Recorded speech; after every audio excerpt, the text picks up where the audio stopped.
Bago tayo magsimula, pwede bang pahingi ng like at mag-subscribe ka na din sa ating munting channel para ganahan pa ang Kaginggo nyo mag-upload araw-araw, at kung mayroon mga maiiksing ads na lumabas sa ating video, huwag nyo na i-skip mga Kaginggo, dahil malaking tulong na yan sa ating channel. Tayo na at simulan na natin ang bagong kabanata ng pinakamalakas na assassin na nabuhay muli sa mahinang katawan ng ikatlong Panginoon na si Sorayang. Sa nakaraang kabanata, naganap ang matinding labanan kung saan pinulbos ng Blood Wolf Squad ang Demon Cult Delivery Squad at Third Squad. Kahit malalakas sina Dongpil at Juhwa na nakipaglaban, malubha ang naging pinsala ni Dongpil at wala siyang nagawa laban kay Yun Liang. Si Juhwa, sa kabila ng kanyang tapang, ay wala ring magawa kundi manatili sa depensa upang ipagtanggol ang kanilang natitirang puwersa. Noong kaunti na lang silang natitira, at nang malapit nang sumakmal ang lobo sa likod ni Juhwa, biglang dumating si Hajan, at iniligtas si Juhwa. Nagpakawala siya ng malakas na atake na tumapos sa maraming lobo. Sa pagpapatuloy ng kwento, habang nagpapatuloy ang labanan sa Jiangxi, sa kabisera naman ng Divine Cult, may nagaganap na seryosong usapan nang bumisita si Ho Yusong, ang General Strategist at tagapangasiwa ng militar ng Divine Cult, sa silid ni So Yun-sim, tagapangasiwa ng Internal Enlightenment Facility. Sa loob ng isang maliwanag na silid na may mga magagandang palamuti at halimuyak ng insenso, umiinom sila ng mainit na tsaa. Sa gitna ng tila mapayapang pag-uusap, tinanong ni Ho Yusong si So Yun-sim, kumusta siya? Napakunot ang noo ni So Yun-sim at nagtanong, anong ibig mong sabihin? Ngumiti lamang ang General Strategist, tila ipinapabatid kay So Yun-sim na hindi niya kailangang magmaang-maangan, at sinagot ito, alam mo kung ano ang tinutukoy ko. Isa sa mga di mabilang mong kalakasan ay napakatapat mo sa kulto. Plano mo bang basta itapon na lang iyon? Tila walang interes si So Yun-sim sa usapan at sinagot, nasabi ko na yata sa iyo ito noon. Magugulat ang kausap mo kung bigla mong binabago ang usapan. Hindi napigil ni Ho Yusong ang pagtawa, pero sa ilalim ng kanyang malugod na pananalita ay may halong tensyon. Biglaan nga siguro ang pagkakapasok ko nito sa usapan. Pero ang tinutukoy ko ay ang ikatlong batang Panginoon. Kumusta siya? Di ba't madalas kayong nagkikita nitong mga nakaraang araw? Biglang natigilan si So Yun-sim, pakiramdam niya ay tila may dumaan na malamig na hangin sa kanyang likuran. Pinagpawisan siya ng malamig na tila nahuli ng isang mambabatas. Nagtaka siya, paano niya nalaman? Ang kanyang isip ay nagsimulang maglaro ng mga posibilidad, may especially iya kaya si Ho Yusong sa kanya. Ang kanyang mga daliri ay bahagyang nanginag, ngunit sa labas, pinilit niyang panatilihin ang kanyang malamig na ekspresyon. Ngunit tila nabasa ni Ho Yusong ang takbo ng isip ni So Yun-sim. Nagpatuloy siya, paano ko nalaman? Alam mo naman na ang posisyon ng isang General Strategist sa cult ay malungkot. Kaya laging bukas ang mga tainga ko sa mga pangyayari sa paligid. Nakakaaliw din ito, alam mo ba? Pero kung hindi ko gagawin ito, hindi ako magtatagal dito. Siguradong alam mo iyan, hindi ba? Sa puntong iyon, biglang nagdrama si Ho Yusong, nilagyan ng kunwaring lungkot ang kanyang tinig, na para bang isa siyang biktima ng kanyang sariling sistema. Hindi maipinta ang mukha ni So Yun-sim habang iniisip niya, anong kadramahan ka? Nakakaramdam siya ng matinding pagdududa at pangamba. Klaro sa kanya na ang opisyal sa harapan niya ay hindi basta-basta, at anumang maling hakbang ay maaaring magdulot ng malaking kapahamakan hindi lamang sa kanya kundi pati na sa buong facility na hawak niya. Sa ilalim ng tila mahinahong pag-uusap, isang malalim na laro ng intriga at kapangyarihan ang nagaganap. Alam ni So Yun-sim na hindi siya pwedeng magpakita ng kahinaan o anumang butas sa usapan, sapagkat ang mundo ng Demon Cult ay isang lugar na tanging malalakas at mapagmanipulang mga tao lamang ang nagtatagumpay. Nagpatuloy si Ho Yusong sa kanyang mapang-asar na tono, isang malamig na diktador. Isa sa mga top slayers ng kulto. Yan ang tawag sa'yo dati, pero parang hindi na bagay ang mga titulong yan sa'yo. Tila nag-iba na ang kilos mo kamakayla.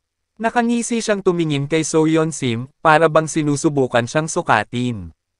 Sumagot si So Yun-sim nang walang emosyon, napaka-komportable mo namang sabihin yan sa harap ko. Tuloy pa rin ang pagbibiro ni Ho Yusong. Ano namang masama doon? Sabi nga nila, hindi kasalanan magsalita ng masama tungkol sa isang tao, kahit pa sa cult leader, basta't wala sila roon para makinig. At bigla siyang sumigaw, tila nagwewelga habang sumusuntok sa ere, bawasan mo ang trabaho ko, ikaw na masamang cult leader. O kaya taasan ang sahod ko. Napakunot ang noo ni So Yeon-sim at pinatigil siya, tila hindi natutuwa sa mga acting ni Ho Yoo-sung. Ngunit sa kabila ng kanyang malamig na ekspresyon, malalim ang iniisip ni So Yeon-sim. Kapag nagkamali ako ng kilos, maaari niya akong amanipula at paikutan.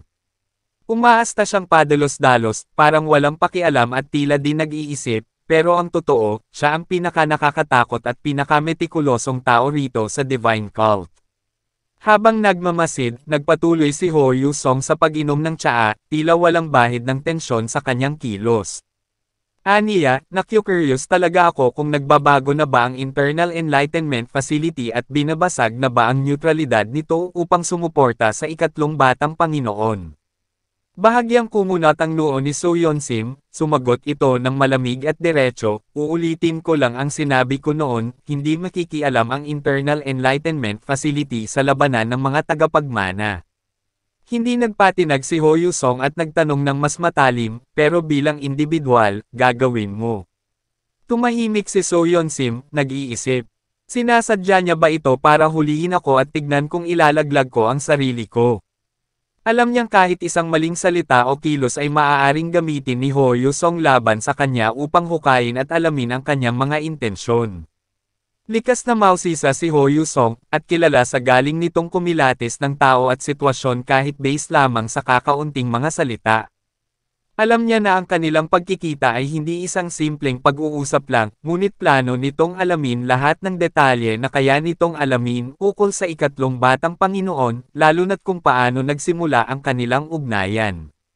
Ngunit walang planong magpatinag o magsalita si So Yeon-sim. Sa ganitong mga sitwasyon nababagay ang mga katagang, less talk, less mistake. Biglang nagbago ang posture ni Ho Yoo-sung, tila may bigat na sa kanyang mga salita. Aniya sa seryosong tono, hindi ako maaaring makialam sa mga desisyon mo. At alam ko kung gaano kahalaga para sayo ang Divine Cult. Kaya may tiwala ako sayo. Ang huling salita ni Ho Yoo-sung ay tila nag-iwan ng katanungan sa hangin. Seryoso ba siya? O isa lang itong taktika para ibaba ang depensa ni So Yeon-sim? Sa loob ng silid, ang mapayapang pag-inom ng tsaa ay tila hindi na sapat para tabunan ang tensyon na unti-unting lumalawak sa pagitan ng dalawang makapangyarihang mga tao sa kulto. Sumagot si So Yeon-sim ng may bahagyang paghinga, nagpapasalamat ako para sa tiwala mo. Pero bago pa man niya maisip kung paano itatago ang kanyang kaba, nagsalita muli si Ho Yoo-sung, kaya nga ako biglang na-curious.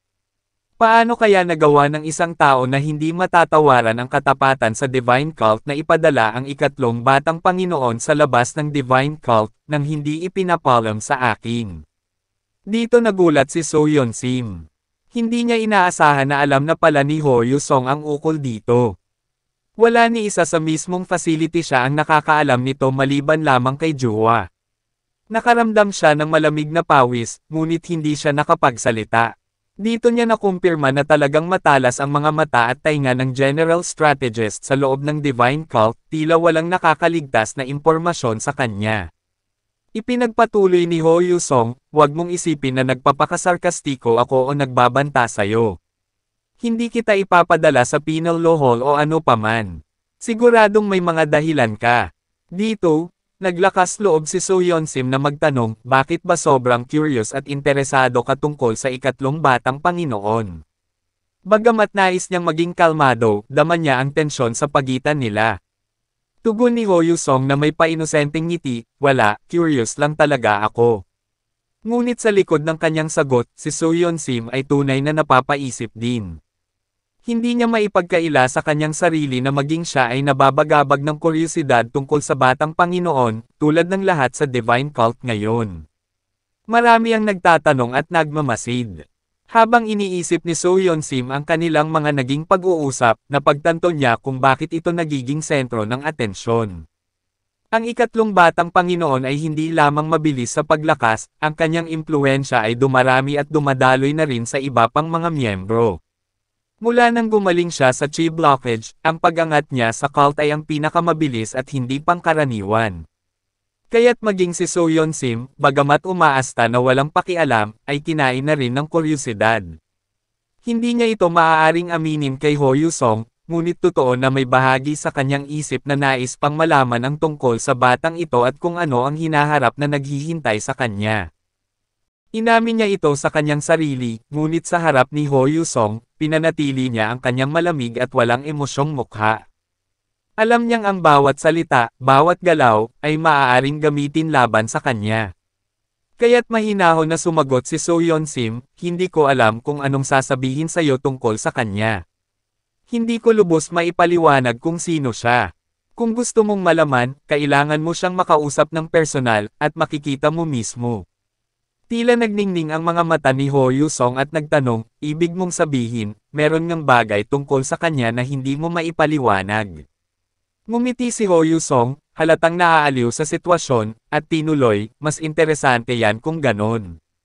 Hindi pa kita naririnig na magsabi ng ganyan tungkol sa sino man. Alam niyang bihira ang pagkakataong si Soyeon Sim, na kilala sa pagiging malamig at palaging kontrolado, ay magpakita ng kahit kaunting pagrespeto o interes sa ibang tao. Sumagot si Soyeon Sim, alam kong kaya mo siyang kitain kahit kailan mo man gustuhin. Hindi niya na ito pinahaba pa, dahil alam niyang ang susunod na hakbang ay nasa kamay na ni Ho Yusong. At upang matigil na rin ang pangungulit nito sa kanya. At tama siya, sabi ni Ho Yusong, totoo, may plano akong puntahan siya at makadaupang palad. Laging may interesanteng bagay na nangyayari sa tuwing naboboring ako ng sobra. Iniisip kong ilibre siya ng tsaa pagbalik niya, ani Ho Yusong, nakangiti habang tinatanggal ang kanyang salamin. Tila nagbabadya na ang susunod niyang hakbang, at sa isip niya, aayusin niya muna ang mga trabaho niyang naiwan hanggang sa muling bumalik ang batang Panginoon. Upang sa kanilang pagkikita ay nakahanda ang lahat. Samantala, sa Jiangxi, nagpapatuloy ang matinding labanan. Ang mga mata ng lahat ng nasa Divine Cult ay nakatuon sa ikatlong batang Panginoon. Magkahalong gulat at pagkabilib ang naramdaman nila habang nasaksihan ang kanyang nakakapinsalang atake. Para sa kanila, mahirap nang makalaban ang isa sa mga lobo pero para sa batang Panginoon, tila nakikipaglaban lang ito sa mga maliliit na daga. Ang bilis ng kanyang mga galaw at ang lakas ng kanyang kapangyarihan ay tila nag-aangat sa kanya mula sa pagiging isang simpleng batang tagapagmana tungo sa isang ganap na halimaw sa gitna ng labanan. Maging ang mga kalaban ay hindi makapaniwala sa kanilang nakikita, habang patuloy na umaalingaw-ngaw ang tunog ng kanyang espada at ang hindi matatawarang presensya ng kanyang demonic energy. Ang bawat galaw ng batang Panginoon ay nagmarka sa mga kasamahan at mga kalaban niya, isang puwersang hindi nila inasahan, at isang tunay na banta. Habang patuloy na umiikot ang isip ni Jung Il-ryong sa madilim na tingin nito sa kanya, iniisip niya kung ang bagong karakter na dumating sa labanan ay miyembro rin ba ng Divine Cult. Napansin niya na ang mga lobo ang direktang inatake nito, ngunit ang direksyon ng nakakatakot na Bloodthirst ay nakatuon sa kanya mismo. Ito ang tanong sa kanyang isipan, kung ano nga ba ang tunay na intensyon nito dahil mukhang inaabangan siya nito. May halong pag-aalinlangan at pagkabahala, hindi niya alam kung dapat ba siyang maghanda sa susunod na hakbang ng bagong dumating. Samantala, nag-uumapos sa galit si Yul Liang, tumindig siya at kinompronta si Hajan. Ikaw, ang lakas ng loob mong patayin ang Blood Wolf Squad sa harapan ko mismo, sabi niya ng puno ng galit ang boses. Pero nagpatuloy lamang si Hajan, tila inosente sa buong sitwasyon, at nagtanong, ano? Blood Wolf Squad. Nang mapagtontong niya na si Yul Liang ang may kontrol sa mga lobo, dagdag pa niya, kung gayon, ikaw ba ang pinuno ng mga asong to? Pero bakit ka nagpapasailalim sa matandang gerang na yun? Direktang tinutukoy ni Hajan si Jung Il-ryong, na lalo pang nagpatindi sa tensyon sa paligid. Wala sa Divine Cult ang nakakaalam ng koneksyon ng dalawa at kung bakit nila ninakawan ang Delivery Squad. Bagaman halos sumabog na sa galit, pinipilit ni Yul Liang pigilan ang kanyang sarili. Matapos ang ilang sandali, malamig niyang sinabi, hindi, wala nang saysay ang makinig sa mga salita ng isang patay na tao. Ikaw, handa na siyang ibuhos ang lahat ng kanyang galit at puot. Ang hangin sa paligid ay tila bumigat at ang kanilang sagupaan ay isang labanan ng lakas at tapang kung saan ang anumang mali ay maaaring humantong sa kamatayan. Ang mga nakapaligid ay sabik na nagmamasid, alam nilang anumang sandali, maaaring maganap ang isang di mapipigilang sagupaan. Sa likuran ni Hajen ay nakaabang ang pinuno ng mga lobo, ang pinakamalaki at pinakamabangis sa buong Blood Wolf Squad. Umangat ang kamay ni Yul Liang, handang sumenyas muli at magbigay ng utos. Sinabi niya nang may bahid ng galit, hindi ko alam kung saan ka nanggaling, pero patay ka sa akin kung taga-demon cult ka rin. Habang tinitignan ni Hajen si Yul Liang, napansin niya ang kakaibang amoy mula rito, tulad ng lobo. Ito ang una niyang napansin at wala man lang pakialam sa magiging atake nito. Patunay lamang ng kanyang kumpiyansa sa sariling kakayahan laban sa kanya. Biglang lumabas mula sa damit niya si Goldie, ang alaga niyang Zoro, at tumalon pababa sa lupa. Sa sandaling iyon, ikinuyom ni Yul Liang ang kanyang palad, isang senadorya sa pinunong lobo na umatake mula sa likuran ni Hajen. Naina si Hajen sa taktika ni Yul Liang dahil hindi niya inaasahan na aatakihin siya mula sa likod. Gayunpaman ay wala naman itong banta sa kanya kahit saang direksyon pa magmula ang atake dahil sa kanyang hypersensation technique. Higit na pinagtuunan ni Hajen ang kanyang kalaban, na sa loob ng maikling panahon, agad niyang naintindihan ang paraan ng pag-uutos ni Yul Liang sa mga lobo, ginagamit nito ang koneksyon ng kanilang energy core para kontrolin at pagalawin ang mga ito ayon sa kanyang kagustuhan. Samantala, si Goldie ay tahimik na nasa likuran ni Hajen, mukhang inosenteng nakatitig sa pinakamalaking lobo. Nang biglang isang napakalakas na enerhiya ang kumawala mula kay Goldie. Lumiyab ang kanyang mga mata, lumabas ang matatalim na pangil, at isang napakalakas na tunog, isang mabagsik na alulong na tila bumibiyak sa tainga, ang lumabas mula sa kanyang bibig. Sa lakas ng enerhiya at tunog na iyon, napaatras ang malaking lobo at napilitang magtakip ng tainga ang lahat ng nasa paligid, maging ang squad ng Divine Cult. Pati si Yul Liang, na kanina'y puno ng kumpiyansa, ay napilitang umatras at magtakip ng tainga sa tindi ng tunog. Sa kanyang isip, naguluhan siya at nagtanong, anong klaseng kapangyarihan iyon? Hindi niya lubos maunawaan kung ano ang nangyayari, ngunit alam niyang ang mga nangyayari ngayon ay hindi ayon sa kanyang plano. Ang kaninang nakakalamang na Blood Wolf Squad, ngayon ay tila nawawala ng kontrol at direksyon. Nang bumagsak ang malaking lobo sa lupa, si Goldie ay mabilis na umakyat sa yulunan nito, mistulang nagtataglay ng kapangyarihan na hindi maipaliwanag. Si Yul Liang, na kanina'y puno ng galit at kumpiyansa, ay napuno ng pagtataka at pagkalito. Napaisip siya ng malalim habang tinitignan ang munting Zoro, at tinanong sa kanyang isip, anong klaseng hayop ito? Hindi ito basta-bastang nilalang. Hindi, ibang klaseng nilalang ito na nagtatago sa katawan ng isang hayop. Maging ang mga uwak at iba pang hayop sa paligid ay bumagsak, tila nawala ng buhay dahil nasindak sa tinig ng mahiwagang Zoro. Iniisip ni Yul Liang kung ang Zoro ba ay isang divine o demonic na nilalang, isang halimaw na nagdadala ng kakaibang mga pangyayari tulad ng kwento sa mga kilalang alamat. Sa kanyang buong buhay, wala pa siyang nakita na katulad nito, at hindi niya ito may kumpara sa anumang nilalang mula sa Southern Savage Beast Palace. Kahit ang hari ng mga tigre ay tila magiging kaawa-awa kung ihaharap sa Zoro na ito. Ang takot ay naglalambong sa kanyang puso, hindi makapaniwala sa posibilidad na may ganitong nilalang na nabubuhay at kaharap niya ngayon.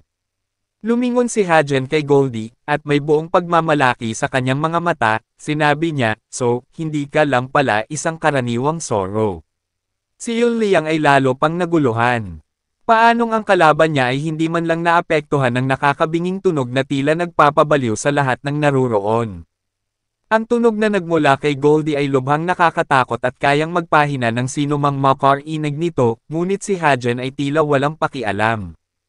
Hindi makapaniwala si Yul Liang. Nanginginig sa takot at pagkalito, tinanong niya si Hajen, sino ka? At bakit ka gumagala kasama ang isang halimaw na kagaya niyan? Ngunit binalik lamang ni Hajen ang sinabi ni Yul Liang kanina, may lamig at sarkasmo sa boses, anong saysay na sabihin yan sa isang patay na tao. Sa puntong iyon, ramdam ni Yul Liang na hindi lang ang mahiwagang Zoro ang dapat niyang katakutin, kundi pati na rin ang taong nasa harap niya. Gayunpaman, hindi niya kayang palampasin ang pangmamaliit nito sa kanya. Kaya napalibutan ng madilim na asul na enerhiya ang buong katawan ni Yuliang sa tindi ng kanyang galit. Tumitindi ang kanyang puot at bloodthirst habang sumisigaw, pupunitin ko yung mayabang na bibig mo. Divine Southern Wolf Feast. Sa isang mabilis na pag-atake, tumalon siya patungo kay Hajen at sumuntok ng buong lakas. Gayunpaman, sinalubong ng kamao ni Hajen ang kanyang suntok, at sa isang napakalakas na impact, nagulat si Yuliang, ang kanyang Divine Fist ay walang kalaban-laban. Sa tindi ng lakas ni Hajen, tila iniikot sa hilingin ang kanyang mga kalamnan at dinudurog ang kanyang mga buto. Nagkaroon ng malakas na pagsabog, at sa isang iglap, naramdaman ni Yuliang na nawala ng buhay ang kanyang kaliwang braso. Wasak ang mga buto at nagkalasog-lasog ang mga laman nito sa loob ng braso. Hindi siya makapaniwala paano natalo ang kanyang Divine Fist. Sa dami ng nakalaban niya, lagi siyang kumpiyansa na siya ang pinakamalakas maliban sa kanilang pinakapinuno, ang head bear ng Southern Savage Beast Palace. Bago pa siya makapag-react, tila naglaho si Hajen sa kanyang harapan sa sobrang bilis ng kilos nito. Hinahanap niya ito ngunit sa isang iglap lang ay naramdaman na lang ni Yuliang ang isang malakas na suntok na tumama sa kanyang tiyan. Ang suntok ay nagpatilapon sa kanya, tumama siya sa isang napakalaking bato sa gilid ng bangin. Hindi niya matanggap na natatalo siya, at higit pa rito, sa isang miyembro ng Demon Cult. Habang nakahandusay si Yuliang, naalala ni Hajen ang tungkol sa sekta na kumokontrol ng mga malahalimaw na hayop. Isa ito sa mga pinakamalalakas na puwersa mula sa Outer Wall Region, ang Southern Savage Beast Palace. Kilala ito sa kapangyarihan na halos ka-level ng mga dakilang sekta sa Central Plains. Pero sa isip ni Hajen, wala siyang anumang koneksyon sa kanila. Habang dumudugo na ang bibig ni Yuliang, litong-lito siya at tinanong si Hajen kung ano ang ibig niyang sabihin sa wala siyang koneksyon dito. Ngunit sa malamig na boses, sinabi ni Hajen, ibig sabihin pwede kitang patayin. Problem. Napuno ng madilim na aura si Hajen, at nagdilim ang kanyang mga mata, seryosong nakahanda para tapusin ang laban. Sinubukan pang pumiglas ni Yuliang at nagsalita, sandali lang. Ngunit sa isang mabilis na pagwasiwas ng espada ni Hajen, kahit na malayo ang kanilang distansya ay nahati ang malaking bato sa likuran ni Yuliang, kasama na ang kanyang ulo. Nagulat si Jung Il-ryong, hindi makapaniwala na ang tagapagmana ng Southern Savage Beast Palace, isang makapangyarihang nilalang, ay natalo lamang ng isang di kilalang miyembro ng Demon Cult na biglang sumulpot. Sa kabila ng kanyang pagkagulat, binalingan siya ni Hajen matapos ang laban, at sa isip niya, matagal ka nang naghihintay, Jung Il-ryong. Tumalon si Hajen mula sa lupa, mabilis at mataas, paakyat sa bangin patungo kay Jung Il-ryong, habang sinasambit ng paulit-ulit sa sarili, patay ka sakin. Sa kanyang isipan, naalala niya ang kanyang nakaraang buhay. Iniisip niya sa kanyang sarili, pwede naman akong dumaan na lang. Pwede ko namang talikuran na lang ang nangyari sa nakaraan kong buhay at ipagpatuloy ang bago kong buhay sa Divine Cult. Ngunit patuloy na kumikirot ang kanang binti ko. Hindi ko kayang palampasin, hindi ko magawang kalimutan ang araw na pinutol mo ang binti ko. Sa isang mataas na talon, narating niya na ang tuktok ng bandit at pumaibabaw siya sa ere handang umatake pababa sa posisyon ni Jung Il-ryong. Puno ng galit, nagpakawala si Hajen ng isang malakas na atake gamit ang kanyang espada habang sumisigaw, ibalik mo ang binti ko, hayop ka. Sinalag ni Jung Il-ryong ang atake, ngunit mababakas sa kanyang mukha ang kalituhan sa biglaang pag-atake ng isang di kilalang martial artist. Sa wakas, magsisimula na ang inaabangang laban sa pagitan ni Hajen at Jung Il-ryong. Sa bawat galaw, tila mas tumitindi ang tensyon. Makakamit kaya ni Hajen ang hinahangad na paghihiganti? Ano ang magiging kahihinatnan ng kanilang paghaharap? At ano ang magiging epekto nito sa plano ni Hajen na lisanin ang Demon Cult? Abangan ang mga susunod na kabanata.